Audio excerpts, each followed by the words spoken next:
കൊടിയ അനാസ്ഥക്കിരയായ മിഥുന് അന്തിമോപചാരമിറക്കിയ നാടിൻ്റെ നാനാഭാഗത്തു നിന്നുള്ള ആളുകൾ ഇവിടേക്ക് എത്തിക്കൊണ്ടിരിക്കുന്നു. ഇനി ജനപ്രതിനിധി അടക്കമുള്ള ആളുകൾ ഇവിടേക്ക് വരുമെന്ന് അറിയിച്ചിട്ടുണ്ട്.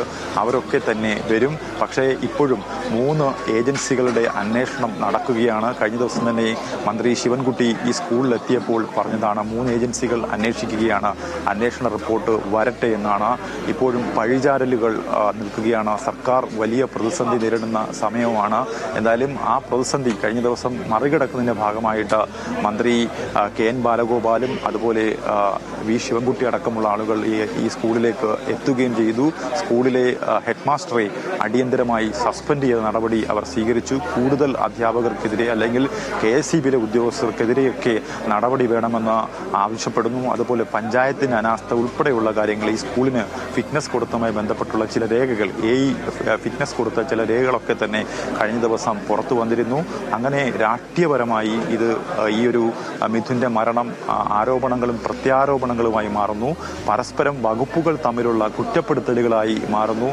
പരസ്പരം നമുക്ക് ഈ മരണത്തിന്റെ ആദ്യഘട്ടത്തിലൊക്കെ KSEB വിദ്യാഭ്യാസ വകുപ്പിനെ കുറ്റപ്പെടുത്തുന്നു, വിദ്യാഭ്യാസ വകുപ്പ് KSEBയെ കുറ്റപ്പെടുത്തുന്നു. അങ്ങനെ പരസ്പരം കുറ്റപ്പെടുത്തുന്ന ഒരു സാഹചര്യം. പഞ്ചായത്ത് ഭരിക്കുന്നത് കോൺഗ്രസ് ആണ്, ഈ സ്കൂളിന്റെ ഭരണസമിതി CPM ആണ്. അങ്ങനെ വലിയ രീതിയിൽ രാഷ്ട്രീയ കോലാഹലം സൃഷ്ടിച്ച ഒരു മരണം കൂടിയാണ് മിഥുന്റെ മരണം. എന്തായാലും മിഥുന്റെ ഭൗതിക ശരീരം ഇവിടെ എത്തുന്നത് അവസാനമായി കാണാൻ വേണ്ടി കാത്തു നിൽക്കുകയാണ് ഈ സ്കൂള്. അതുപോലെ തന്നെ ഈ 12:30 ഇവിടെ സന്ദർശനം പൂർത്തിയായി, പൊതുദർശനം പൂർത്തിയാക്കിയ ശേഷം മൃതദേഹം കുട്ടിയുടെ വീട്ടിലേക്ക് കൊണ്ടുപോകും. അതനുസരിച്ചായിരിക്കും മിഥുന്റെ അമ്മ സുജയുടെ യാത്ര അവിടേക്ക് എത്തുക. അവർ വളരെ വേഗത്തിൽ ഇവിടേക്ക് എത്തുമെന്നാണ് നിലവിൽ നമുക്ക് അറിയാൻ കഴിയുന്നത്. ആ രീതിയിലാണ് പോലീസ് അതിന് വേണ്ട സഹായങ്ങളൊക്കെ തന്നെ ചെയ്തു കൊടുക്കുന്നുമുണ്ട് എന്നാണ് നിലവിൽ. വഴി ഉൾപ്പെടെയുള്ള കാര്യങ്ങൾ, സഹായം ഉൾപ്പെടെയുള്ള കാര്യങ്ങൾ ചെയ്തു കൊടുക്കുന്നുണ്ട് എന്നാണ് നമുക്ക് അറിയാൻ കഴിയുന്നത്.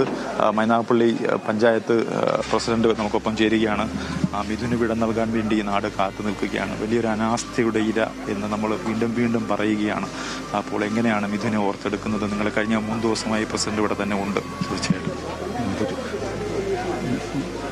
ഇതിൻ്റെ വേർപാട് ഒരിക്കലും സഹിക്കാൻ പറ്റാത്തതാണ്. തീർച്ചയായിട്ടും അത് അങ്ങനെ സംഭവിക്കേണ്ടിയിരുന്നില്ല. നല്ല മിടുക്കനായൊരു മകനായിരുന്നു. അവനെ സംബന്ധിച്ചിടത്തോളം വലിയ ഭാവിയുള്ള വ്യക്തിത്വമായിട്ടാണ് കാണുന്നത്. എല്ലാ കാര്യത്തിലും മിടുക്കനായിട്ട് നിൽക്കുന്ന ഒരു കുട്ടിയുടെയാണ്. ആ കുട്ടിയുടെ വേർപാട് എൻ്റെയും അധികമായ ദുഃഖവും ഞാൻ അതിനകത്ത് രേഖപ്പെടുത്തുകയാണ്. പ്രത്യേകിച്ച് എൻ്റെ മകൾ ഈ സ്കൂളിൽ പഠിക്കുന്നു എന്നുള്ളത് വളരെ വേദനയോടുകൂടിയാണ് അറിയിക്കുന്നത്. ഒരു പിതാവിൻ്റെ, ഒരു മകൻ്റെ വേർപാട് എങ്ങനെയാണ് ഒരു പിതാവിനുള്ളത്, അതിനേക്കാൾ തീവ്രതയോടുകൂടിയാണ് ഞാനതിനെ കാണുന്നത്. തീർച്ചയായിട്ടും അദ്ദേഹം മൈനാഗപ്പള്ളി പഞ്ചായത്ത് പ്രസിഡന്റാണ്. കഴിഞ്ഞ ദിവസം ഈ സംഭവം നടന്ന ദിവസം മുതൽ അദ്ദേഹം ഈ സ്കൂളിലുണ്ട്. പ്രതിസ്ഥാനത്ത് ഉള്ള ഒരു പഞ്ചായത്തിന്റെ പ്രസിഡന്റ് കൂടിയാണ് അദ്ദേഹം വളരെ നേരത്തെ ഇവിടേക്ക് എത്തിയിട്ടുണ്ട്. എന്തായാലും 11 മണിയോടെ തന്നെ